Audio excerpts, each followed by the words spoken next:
Hi, Miss Lynette. Can you tell me about yourself? Hello, Ma'am Sir. Good day. My name is Lynette Mirabel from Ligabon, Pilar, Sorsogon. I am married with 3 children. Okay. How many siblings do you have?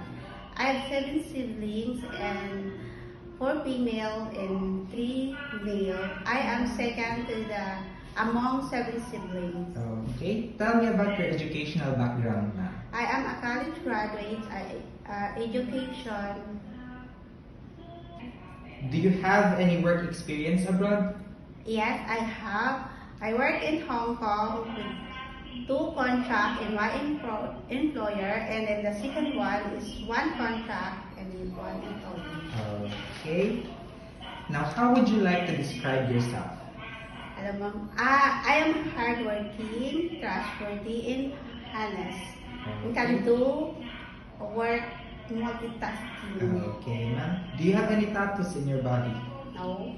Okay. Did you undergo to any kind of surgery?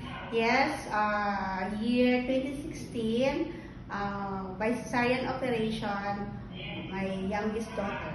Okay. Now, why do you want to work abroad? I want to work abroad to earn money and to stay my family needs and for the future of my kids. Okay. Are you scared of dogs and cats? No. Okay. Now, give me your idea how you can take care of a naughty children or children with tantrums. For me, I will play with them and then give them the toys. And after that, their attention can change. Okay. Now, what is your message to your future employer? Hello, ma'am. If you hire me, I will do my best. I am trustworthy and doing multitasking. And if you have a child, I will love them as my own. I follow you. I follow what you want. And then thank you so much and God bless. Thank you, ma'am.